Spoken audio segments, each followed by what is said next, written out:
శ్రీ విష్ణు సహస్రనామ స్తోత్రం 68వ శ్లోకం.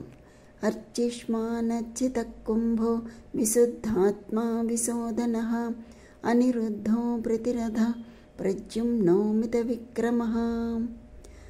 అర్చిష్మానచ్చితః. అర్చిష్మాన్ అనగా సూర్య చంద్ర నక్షత్రాదులకు కాంతి నొసగువాడు, పూజింపదగినవాడు. అర్చితః బ్రహ్మాది దేవతల చేతను సమస్త జగత్తు చేతను పూజింపబడువాడు. కుంభః సమస్త బ్రహ్మాండమును కుంభము వలె తన యందు నిలుపుకొన్నవాడు అని. విశుద్ధాత్మ పరిశుద్ధమైన ఆత్మస్వరూపుడు, సత్వరజస్తమో గుణాతీతుడు. విశోధనః తనను తలపగానే భక్తుల పాపములను నిర్మూలించువాడు. అనిరుద్ధః శత్రువులు నిరోధించలేనివాడు, భగవానుని చతుర్వ్యూహములలో ఒకడు.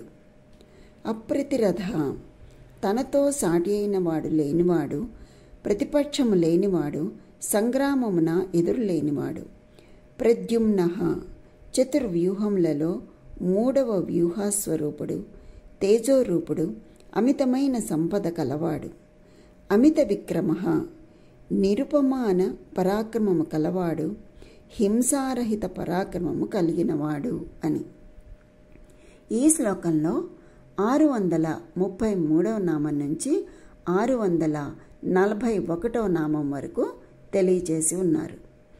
అర్చిష్మానచ్చిత కుంభో విశుద్ధాత్మా విశోధనః అనిరుద్ధో ప్రతిరథ ప్రద్యుమ్నో మిత విక్రమః అనగా సమస్త బ్రహ్మాండమును కుంభము వలె తనలో ఇముడ్చుకున్నవాడు, సూర్యాది జ్యోతిర్వర్గములకు కాంతి నొసగువాడు, పరిశుద్ధాత్ముడైనవాడు, పూజనీయుడు, భక్తుల పాపములను నిర్మూలించువాడు ఆయన.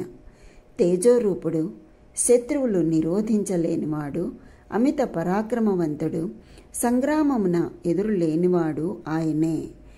అట్టి ఆ శ్రీహరికే శతసహస్ర వందనాలు అని. స్వస్తి.